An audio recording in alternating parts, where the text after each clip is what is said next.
Yo, this is Rampantilla Radio. Nabatusizaako Mukroba Kyagulanyi Ssentamu President w'ekibiina kya National Unity Platform nga bwe yagenze maaso okubanga ate aweereza obubaka aba NBS n'abategeeza nti okukola nabo tebalina buzibu naye babeere beerufu eri abantu bwe babeera baweereza balage ebintu nga bwe biri so si bo kubiraga nga bwe baagala. Weewaawo gye bukeredde ng'omukulu amanyiddwa nga Ken Kalisa CEO Next Media omugwa NBS Sanyuka TV n'ebirala avuddeyo okubaako obubaka bw'awandiika ku mikutu gy'emigattabantu. Mu bigambo bye ategeezezza nti One Uganda, let us protect one another with humility and kindness. Don't let this volatile season tear us apart. We all matter, we all belong. Our media is vital to our shared future. We need credible journalism and one another. Uganda is our motherland and it is all we have.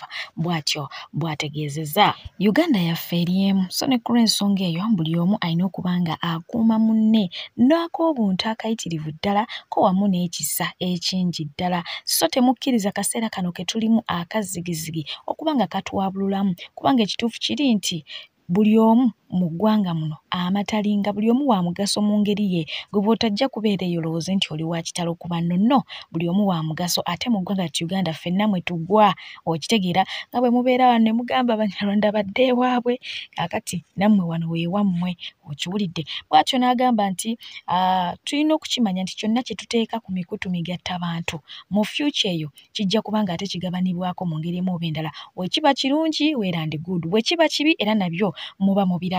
So ng'ate yategeezezza nti twetaaga bannamawulire abagunjufu era abakenkufu era mukadde ke kamu twetaaga buli muntu yeetaaga munne kubanga eno ye motherland yaffe ate nga mwe tulina okubeera buli omu alina okubeeramu mu ngeri yonna oba atya kubanga gye tulina tewali ndala. So ng'ate oluvannyuma lw'akatambi akakasaasaanye ku mikutu migattabantu akamaama owa Sudan yabadde agezaako okuprotectinga abaana be wabula oluvannyuma bonna ne battibwa. Omwana ow'obulenzi avuddeyo n'atabukira abantu abo abalinamu kali nti nze maama namukyawa yankola bw'ati, nze maama this, nze maama that. N'abasaba nti mulina okwagala bamaama no matter what, mulina n'okubasonyiwa byonna bye babakola. Ozanyiranga ku kintu kye bayita maama. Okitegeera last moment yabadde agenda kukubibwa amasasi naye ngalaga tisika protecting abaana be. Gwe biki byobeera oŋŋamba? Okitegeera last moment kusaawa envanyuma nga bagenda bamutunuzaamu mundu South Sudan bagenda mukuba amasasi naye nga at least kalwana abaana basurvivinge. Gwe nawe biki byongamba gwe ku maama? Kwata maama wo mu ngalo tunuulira engalo ze, tunuulira amabava agalimu naawe. Okitegeera ne waaba yakola ki maama wo musonyiwe, ne waaba yakola ki maama tasobya. Gwe naawe biki byongamba motherfucker? Maama tasobya buladi, nze nkubulira ebyalo. Ne waba yakola ki last moment badde bamutunuzaamu emidumu bagenda mukuba amasasi naye kuva mu bulamu bw'ensi naye ati risiko yafa abaana basigale naawe. Gwe ng'ogamba biki maama? Gwe ogamba biki maama? Ate nga ye yalima amajaani n'agaguza gavumenti wabula n'atasasulwa avuddeyo n'abambalira olw'omusimbi gw'omungi okutokomokera mu nsonga eno. You instruct people, go and prepare seedbeds. They supply government no money. And the people of Igara are going to vote for the same president, Mr. Museveni. He gets money, he gives MPs 100 million each. Now, what is this real? What is this? Our seedlings are not paid. We supplied 3 years ago. Our money we invested in here is not even, they are not taking the tea. The government is saying we are supporting tea, the tea sector. The tea sector is giving government a lot of money. What is this? What does the government want Ugandans to do? They want the vote, but they just go to parliament and sleep.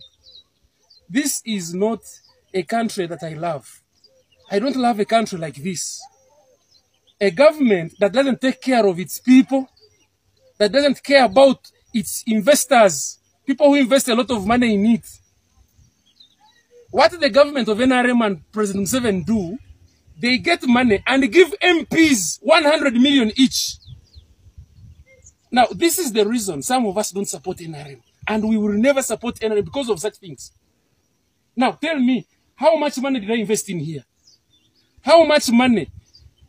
Millions of money that government owes me. It has my money. Doesn't want to pay me. They want me to vote NRM again. People of Uganda, fellow countrymen, don't vote Mr. Museveni and his government.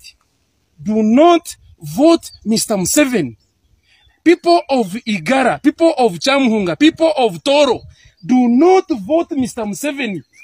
Do not vote a government that makes us suffer like this. This is too much. I mean, I cannot invest millions of money here. They don't take the tea. I cannot supply my tea seedlings to government and they don't pay me. What kind of a government is this? Let's vote Kyagulanyi. Let's vote Mr. Kyagulanyi to be our president because this government of NRM doesn't take care of us, doesn't care about us. We invest a lot of money in it and they are misusing and mismanaging the economy. How much money did I invest in here, people? A lot of money. Very many of my friends have invested a lot of money in these tea seedlings. There is no money. What does the government expect of us? To love it and to wake up early morning to go and take NRM? No way. No way. These seedlings must be supplied. We must be paid so that we move on together as a country. We must move together as a country only if government looks at us as investors, at us as these tea farmers, as useful as well. The tea seedlings have fluctuated. I mean, tea prices have fluctuated. The tea seedlings we supplied have not been paid. The seedlings already are still here. They have not taken them. What does the government expect of us? That's out. Let's vote Mr. Kyagulanyi. We vote Kyagulanyi so that he takes care of us. No more wasting our energy and our vote to a government that doesn't care about us. Olw'ebigambo ebizze bikozesebwa mu kumanyiddwa nga Luzi Abraham eno nga yeesimbyewo kubeera omubaka wa Parliament Kampala Central ate ng'ali independent wabula nga yaliko ow'ekibiina kya NRM wadde nga yakyuka bukyusi ensangi zino.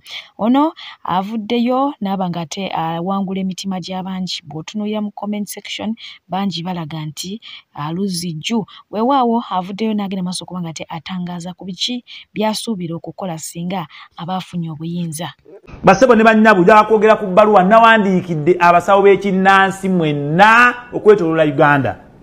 Mwina science gwe mutugamba nti akola nange mwagala bannayuganda bamwagala ddala bw'abeera nga mulungi. Nabawandiikidde nga mbasaba tutaddewo olunaku lwa demonstration okutulaga kigenda kubeera live ku TV. Twagala omuntu bamuzaaze tuteeke wali omuwala mutayumba tusibeewo ne tuteekeko kufulu tuteekewo omusirikale w'emmundu n'akasaali. Omuntu anywa oluzaalo bamusibiremu aveeyo ng'alina omwana eyeebere tiki. Weewaawo tugamba poliisi erina fayiro nnyingi ebibbe byabula mukomyawo ebibbe si kyekyo. Tugamba tukuweeyo fayiro 3 oleete ababbi abo bw'obaleeta eyo tiki. Ekirala tugamba nti ebyaddala mugaggawaza. Weewaawo nti omuntu aba mwavu n'agaggawala. Tufuneyo abantu ba business people abali mu mbeera eri modest tubaleete bagaggawale. Ne balina aba 1 week tugenda kukikola. N'ensonga endala nnyingi nnyo. Bwe kinaazuulibwa ebyaddala nti mukola tuba integrating mu poliisi mutuyambeko okukwata ababbi kooti okuleeta obujulizi. Weewaawo n'ekirala tulaba koni bamunoonya ebbanga lyonna tusindike emizimu n'emisambwa gimuleete. Naye bwe biba ebintu ebyo nga tebikola nga mulemereddwa okukakasa bannayuganda basafalinga in the hands of those people. Bantu bangi bababba, bantu bangi babakolako ebyensonyi, basaddaaka abaana basaddaaka abantu. Temubiraba ani akyogerako. Mulimbalimba abantu omuntu ng'ayagala ebyaddala ng'alaga agaba omukisa naye nga ye tagweyagala tagwagaliza baana be. Si mu bubi bwe kinaazuulwa nti bikola tugenda bintegrating naffe tubeere ne AI eyaffe nga yamayembe mizimu. Weewaawo tujjemu abantu abatakola, abantu bamala obudde tebawulira tebakeera tebanaaba tebawulira. Omukyala nolaba nga alalambala tafa kubba takola ki olwokuba yeesiga omusawo omuntu omuyaayi. Weewaawo twagala tubakebere oba ddala bye mukola birungi oba bituufu. Bwe binaaba bituufu tubiteeke mu poliisi, mu magye okulwanyisa enguzi n'ebirala. Oyo sayansi waffe naffe eryo kyakulwanyisa kyaffe. Tukikozese naye bwe kizuulibwa nti bifu tubigobe ku leediyo, tubigobe wamu, tugenda birejoitinga etteeka lijje n'ebirala. Bukyanga atafuna kaada, omukyala amanyiddwa nga Flavia Namulindwa ayogedde ku nsonga eno ate nga ajogeddeko nga alina abamu ku abo abagamba nti bamusekerera mu kaseera akazigizigi okusingira ddala we yali ate abeetaagira. Ono Isaac Katende yanumirwako nga bampadde tiketi. Yeti yakola pate nga bali banne. Teri ataseka. Naye yaseka. Ulira. Buli mukwano gwo yaseka. Omanyi munnaabwe ekigo n'oseka. Naye ate n'omala n'omusitula. Kati bye tulimu. We are rehabilitating you psychologically. Wait, he also laughed at me. Yaseka. Buli omu yaseka. Tugende mu fan factory nga we comedy omutandao nga gwomutereda watukakasa. Nogandi nze njirina bwenti. Afande wa prison Gwenzize Mbaleetera ng'enfunda eziwera ng'onaze yeemulugunya ku nkola ya gavumenti emirundi giwerako ddala ng'okusookera ddala yeemulugunya ku butya bwe yakasukibwa mu disitulikiti ey'ewala ddala ate nga ye azaalibwa walala alina famire ye walala kwegamba nga kyamusukkako ate n'addamu ne yeemulugunya ku musaala ogubaweebwa ng'agamba mutono ddala omuntu w'ayinza okuviira mu mbeera embi nga mukwano tebigatta. Ono nno takomyawo ku mulundi guno abakoledde vidiyo nga mpanvu ddala era nga ali mu uniform ey'abasirikale ba prison n'abakeera byayogedde. Bangi bwe bamaze okuwulira ku bigambo bye abasobodde okuba nga babiwulira bakonguludize bagamba nti ono agenda kufa nga omugenzi Kirumira bwe yafa eyali omusirikale wa poliisi. So ng'ate abamu bamuwadde gabuwa ne bamugamba nti omulimu agusuulewo ne uniform agiggyemu olwo nno atandika okwogera byonna by'ayagala okwogera naye nga ye akulaga nti ku mulimu akyaliko n'ebimuluma atajja kubiyisaawo mu ngeri efaananako bw'etyo mu kimpowooze. After the whole video that you have been seeing me on uniform, speaking the truth, fighting for freedom here and there, both of inmates and staffs, I accepted. They brought a charge sheet I signed. Adjudication was done by the fair officer, a senior officer, and everything was done. It is only today when things have turned, when I prove that even those who claim to be knowing, they don't know the law. They done it and everything. But for the fear they have of what they did, they have refused adamantly to give me a copy of judgment. And there I pose a question.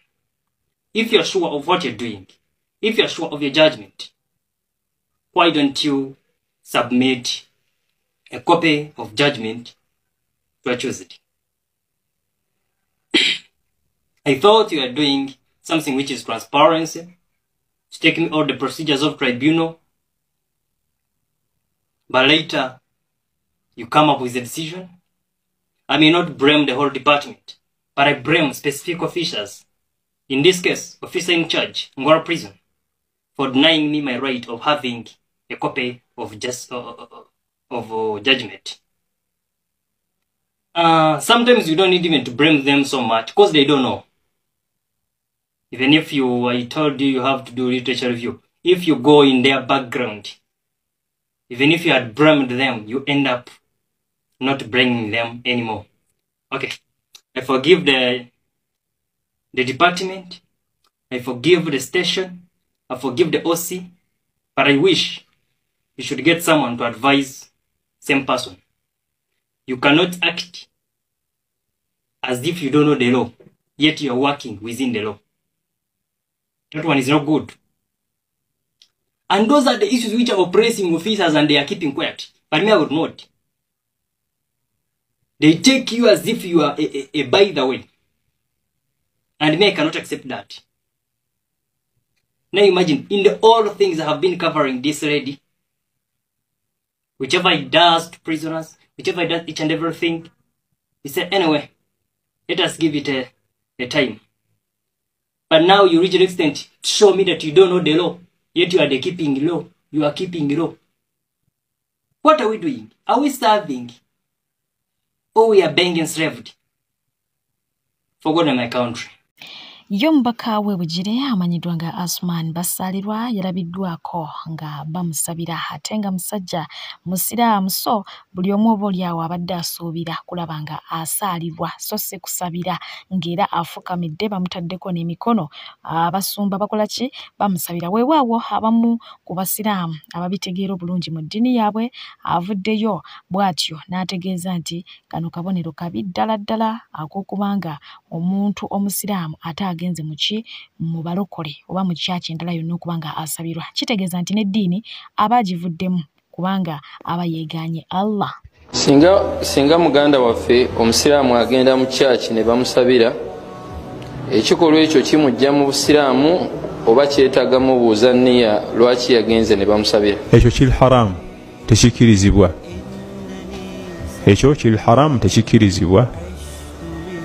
Era kikola kikugira ddala mu busiraamu.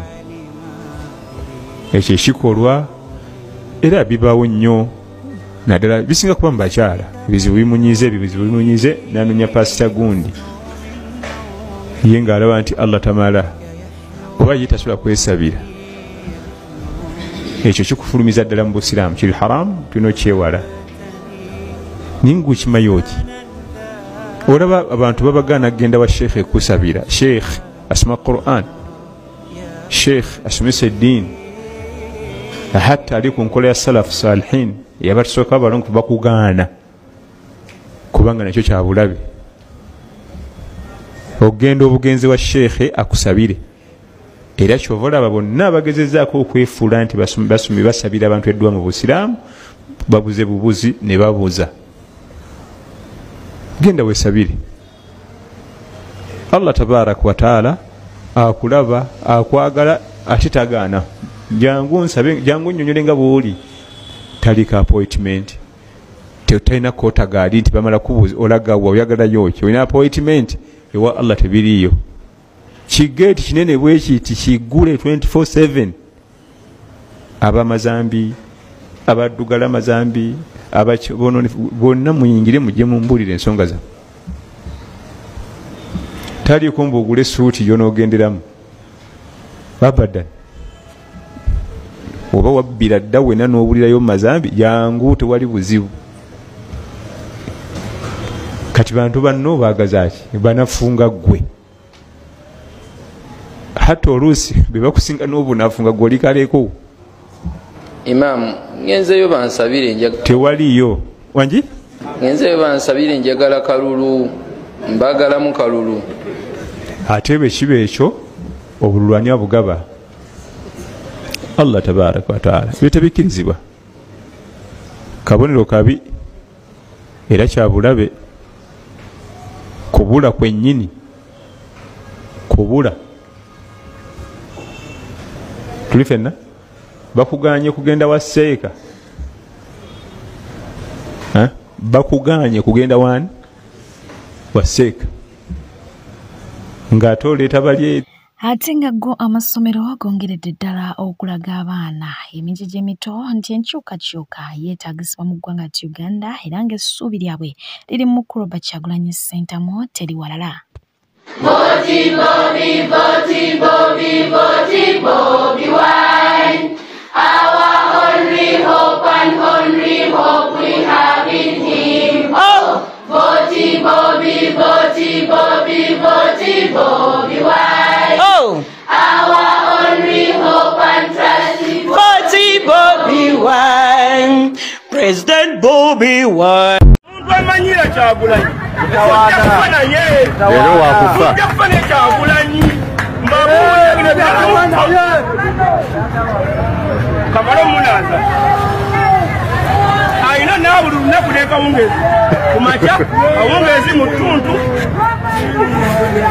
Rotiri yes ndi wano nindirire Baby Wine mutabani wange Baby Wine Baby Wine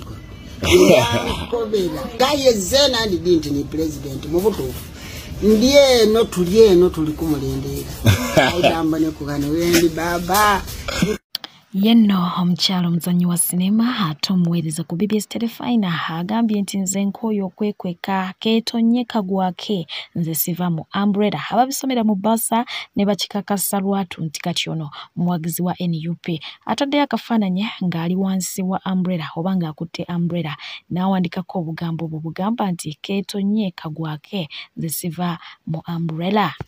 Olutalo wakati w'omukramanyiddwa nga Norbert n'omukulu Eddie Kenzo wamu ne Dr. Jose Chameleone lwongeredde ddala okukula era nga wetwogerera Norbert avuddeyo n'alumiriza Eddie Kenzo ne Chameleone okubanga bamutudde bubi nnyo so nga ate ayongedde okuwera enkolokoto n'agamba nti ne bw'anaaba waakufa tagenda kufa na byama era nga mu bimu ku byayogedde alumiriza Eddie Kenzo okutta producer yali amanyiddwa ennyo nga Dance ku mapesa. Omuvubuka bwankubye ebikonde bibiri mu lubuto ankubye muno kulala ya President Museveni ne munkuba ebikonde nga ndi ku stage ngebbali abantu ntuze kulala ya President Museveni Scorpion ganga Chameleone gyotambula nayo etanza kututuusaako obulabe fa abawagizi ba President Museveni eno Uganda yaffe na President Museveni ebimu ku byamutwala mu nsiko kulwanira ddembe lyaffe. Chameleone oyagala kunzitanga wegase ne Kenzo. Eddie Kenzo ogenda kunzitanga ensi etegedde.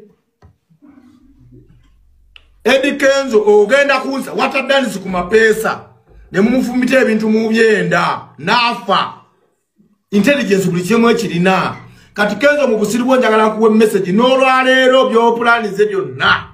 Wobuze kuba kino bati olwaleero zeewaawo ng'atuddeawo. Obutasoma buno bumenya. Ngina bapulengera n'amaloboozi g'omuyambi wa Kenzo.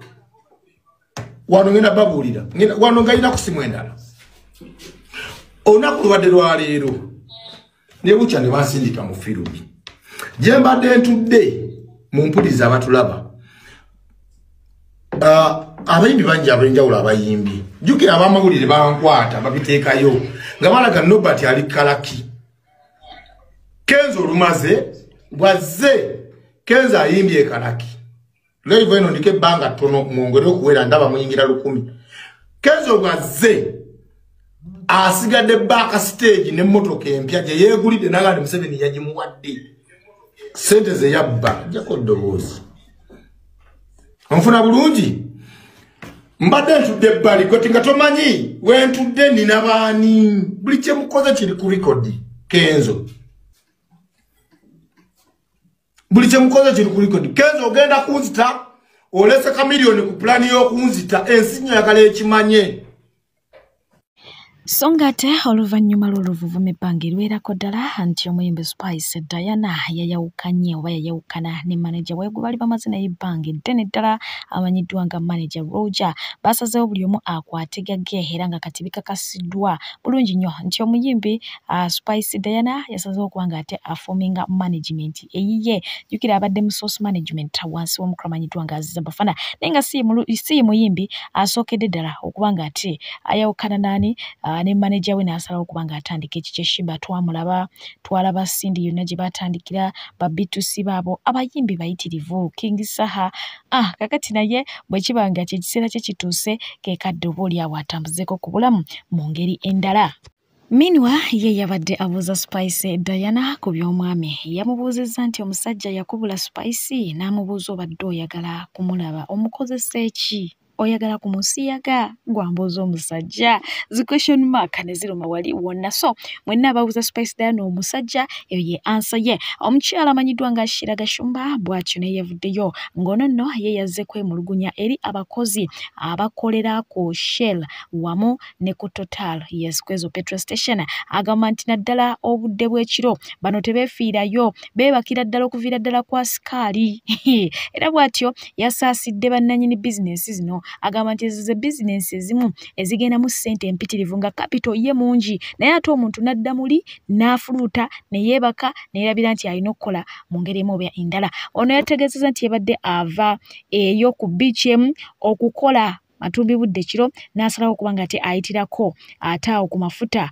ag'ekajjansi naye munnange kye yasanze ku Total ate kye kimu kye yasanze ne ku Shell yasanze beebase nga bakubye ensaya nga tewali amukolako ng'ali awo atunula butunuzi bw'ati nga embwa esudde ebide. Ate nga ye Bad Black avuddeyo ne yeetondera buli munnayuganda gwe yasobya. Ono nno post eno yagikoze kiro Matumbi Budde ssaawa 9 ogw'ekiro n'agamba nti nkimanyi mwebase naye munnyambe muntambulizeeko post eno etuuke eri buli omu gwe nasobya bwe mbanga bye nayogera byakunyiza oba navuma kojjaawo oba navuma kitaawo anti omanyi abasajja be baali bangi n'abasajja bonna abeetondedde n'agamba nti kubanga mu bulamu bwe yali tafunangako dembe lyawulira kati yali tafunangako omusajja amubalangula bulungi nga taata Kibirango bwakola ki bwamukola musajja mutono muwanvu mukakamu wagonjebwa yali tatuukangako ku lusozi okitegedde kakati ono ye yamutwalayo ku lusozi abasajja abo bonna baali bakola ki ne Bad Black mwali mukola ki okubanga mwenna mwali tewali yali akimukozeeko nga Kibirango yasooka so ne ku ensonga eyo agambye nti kati ekyali kimutawanya yakizudde era yakitegedde kwe kusala okubanga atakola ki abeetondera era kakati yakagwa mu lava atandika buki atandika butandisi. Yenno omukyala amanyiddwa nga Kyazana Bake ayongeredde ddala okubanga ate yeewuunyisa abangi ono Tumbu yalabiseeko era nga abaana beebuuza bannange omukyala buli mwaka abeera azaala bannange ddiisi bannange ddaati ate ng'omwami yatugambye omwami agezza ayinza ekkanzu ey'emikolo eyinza obutamutuuka singa anaaba obaoli awo takendeezezzaako kuki ku mugejjo. Ye omukyala amanyiddwa nga Happy Powers mweraliikirivu byansoso agamba nti tokeeranga ku makya n'olowooza ku self employment bangi muli eyo mukooyo bakozesa mwagala kwekozesa nze njagala kutandikawo kyange nkooyo okunkozesa abagambye self employment etta etuga business zibeetandikira nga baagala nga balaba nga zirina okubawonya stress ate kakati ze zireeta stress zigenda kubatta naye nga agambye regardless balina okuba nga ate bamovinga on ate nga ye omukulu amanyiddwa nga Roger Otis yavuddeyo n'agenda maaso okuba nga ayambalira omukyala amanyiddwa nga Shiba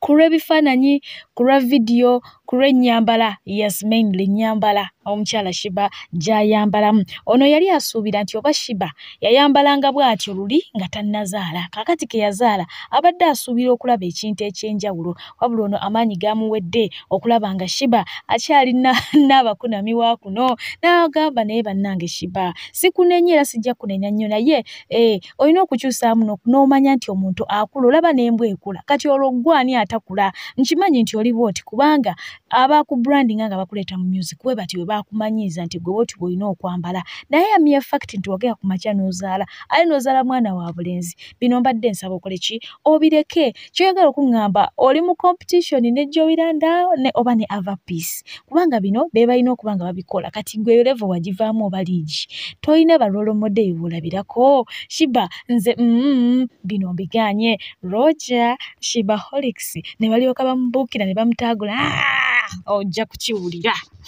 Weewaawo ye Shiba yaweereza Ava Peace obubaka yayambadde akagoye akaliko nti stop copying me you're not even doing it right buli omu akimanyi bulungi nnyo nti obubaka obwabadde bugenda wa Ava Peace omanyi balina waawo nkangayite katalo kubanga luno terutuuka ku ntalo ezibaddewo ne ba gadgets ne ba syndicates okitegeera ate nga ye omukulu amanyiddwa nga Red Banton yavuddeyo n'ategeeza nti omugenzi radio amugira mu birooto so gatera yayogedde ku kyolumbe agamba nti bukyangafa olumbe tebaluwaabya yeebuuza kye balinda takitegeera emyaka gigenze giweredde ddala 7 tebibaabya nga lumbe lwamugenze ate nga ye Joshua Baraka bw'atyo yagetinze nominated mu TikTok Continental Awards omukulu ono agenderedde mpola okitegeera naye ekintu kyate kidduse speed Robert Shua okitegeera tomulaba naye ate olaba nga binene bibaawo ate ngera yavuddeyo n'ategeeza nti almost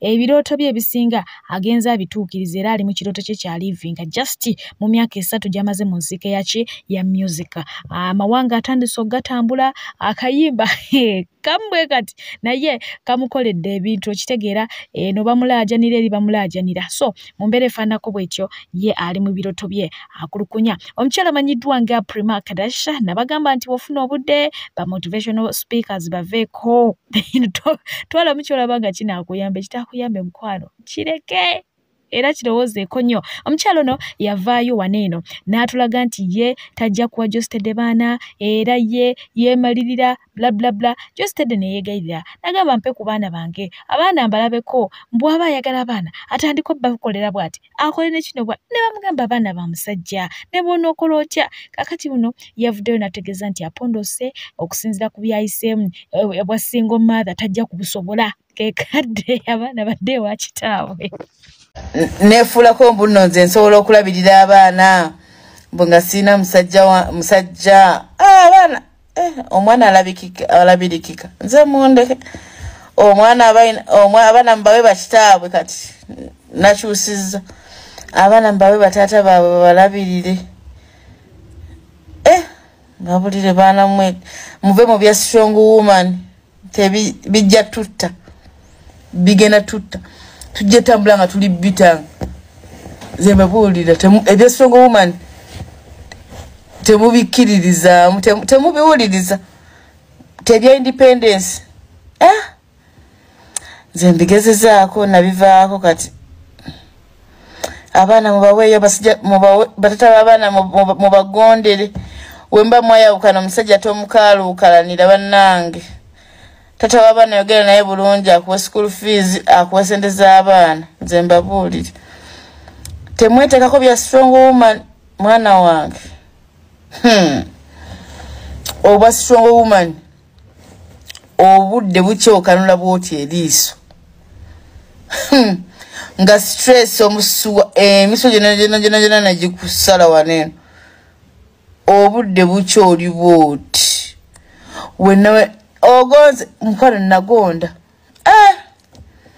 nze nagonda baana mmwe mundeke oba strong woman obudde bukukyakooka ate nga ye Rebecca Jingo mukambwe muzibu eri abo bonna abapeeka abaana ab'obuwala okuzaala ababuuza mufaaki lwaki musindikiriza abantu okuzaala lwaki musindikiriza abaana okuzaala mubasaba abaana all the time naye mmwe bannanga abantu abakaka abaana ab'obuwala okuzaala mufaaki naye lwaki omukaka bw'aba tayagala lwaki tomuleka tayagala kuzaala ekiseera kye tekinnatuuka bwana ayagala ajja kuzaala lwaki tozaala ozaala ddi zaala ababo bakuyite maama abalamu bakaka kufumbirwa lwaki tofumbirwa nga n'abamu ababakaka naawe toli mu bufumbo naye oli ku mwana wa munno omufuukidde ejjembe ofumbirwa ddi lwaki tofumbirwa lwaki tozaala kati ne mudda ku balenzi lwaki towasa tulabe lwaki towasa muve ku bantu oli bw'aba tannatuuka kufumbirwa nga mwana wa bulenzi tannatuuka kuwasa tomukaka mutuuka n'okubateeka mu busonda kakati olaba okuliridde weetaaga owase bw'onoowasa ozaale abaana abo bazaala ogenda kulabirirako bameka mumbuulire olugezigezi lwaki ku bantu lwaki temuva ku baana b'abandi oli bw'aba tayagala kufumbirwa muleke bw'aba tayagala kuwasa muleke ali wasanga ekiseera kye kituuse gwe fumbirwa wasa kabuleŋŋane Omusumba amanyiddwa nga Bugembe yategeezezza nti Mukama Katonda tamukyalirangako weewaabwo abasinga obungi kuno bakututtenga okusaaga nga bagamba nti pasito oboolyawo yabadde asaaga musonga atabamu kyabakubyemu wala naye nga yafunyeyo omugenyi amanyiddwa nga Inginiya Balimwezo yagenze maaso okuba nga ate amukyalirako ng'asaba ku mikisa gye asobole okuba nga otoboolyawo buli kimu kimutambulira bulungi wennyini awo wesigera kuba ate nsukkawo ngenda basibuza omusumba Bugembe n'omukulu Inginiya Balimwezo mbadde pijjo baweereza naye nga temwerabira nti emitala w'amayanja tugendera ddala ate nga gwe ali mu kuneetaaga essaawa eno ennamba yange ya MTN teriiko ku mpewo for some reasons naye nnoonyaako ku nnamba yange eya Airtel gy'olengera awo ku screen essembyayo 31 atujja kuba nga onfuna bukolokolo singa ky'oba weetaga nga kiri very urgent tosobola kunninda kukomawo ku MTN mukwano yitiraawo ate obere nga onfuna musula bulungi mweraba tofukamira taa tofukamira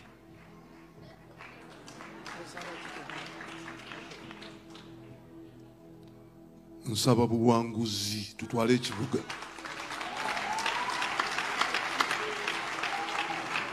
Erinnya bali Mwenzo Ronald Nsubuga ndi musajja mulokole nga nze member parliament akiikirira Nakawa East Constituency mu parliament y'eggwanga, nze shadow minister w'e Kampala, nze chairperson w'enguudo kati mu Kampala, nakkiriza Yesu Kristo era omulokozi.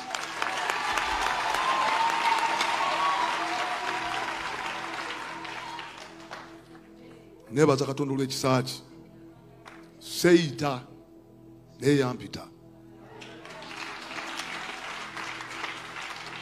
Sandivudde ku kifo ky'obwa member parliament constituency emu bweti nti nzigenerate ku bwa ekifo kyo local government, yampita kuweereza. Ndi musajja mulema wa kugulu kumu, gulu kwange kwavaako mu accident lwa nguudo mbi, nzijja kukola njawulo mu service delivery.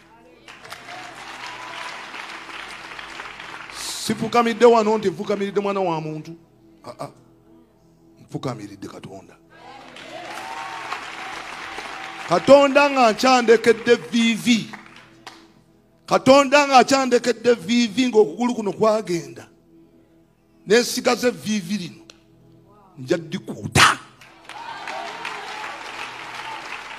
okulaba nti tuli ensi. So nzize kunsabira kulaba nti Musumba ekibuga kidda mu ngalo za Katonda. Njagala okwebaza buli ddiini kuba nti bansosodde, tewali ddiini n'emu ensosodde. I'm telling you the truth. Eggulo nasisinkanye bannaddiini abakulu mu sekta emu, ne luli nasisinkana bonna mbasisinkanye kubanga baagala enjawulo mu kibuga. Sisosoddwa. Abasiraamu bannyaniriza, abalokole bannyaniriza, abakatuliki bannyaniriza. Kakati awo nze nebaza webaza Katonda, njagala ssebo okwebaza chairman kubanga namusinkana nampita nga ayita mu Ssebunya, era nebaza ssebo olw'omukisa ogumpeereddwa okubeera nti ndi wano.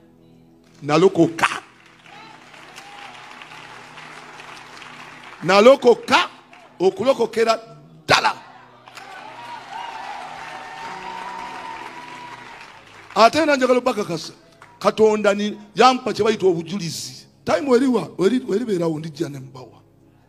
Nebaza olw'olukuŋŋaana luno.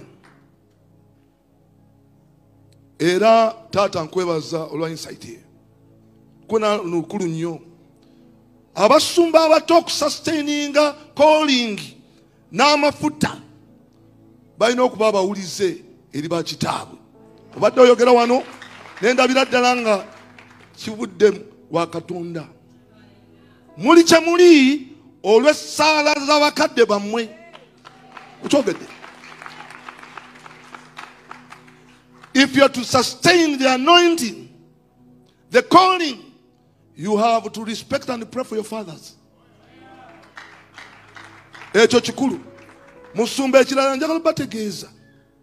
Mulina omulimu munene nnyo mwenga abasumba. Kwa mwe Katonda byateekawo okuwulirira eggwanga. Bantu bangi balina burden. Nga ne president wange kwa mutadde Bobi Wine. Burden agiina. Mwandi kikubiddeko mu ngalo. Burden. Eggwanga limuli ku mutima Musumba. Eggwanga limuli ku ki? Mutima. Ebigenda maaso mubiraba. Musumba ngambe tusabire. Nebigenda maaso mukola ki? Mubiraba. Tusabira muganda waffe kubanga azze tumusabire obuwanguzi era na buli muntu yenna eyesimbyewo, you are welcome. Mukama yennyini akusookeyo kubanga ozze mu kkanisa togenze mu ssabo. Bino byonna mbisabye mu linnya lya Yesu Kristo Mukama waffe. Amiina. Kiwedde ssebo, kusanyusa okukulaba ssebo.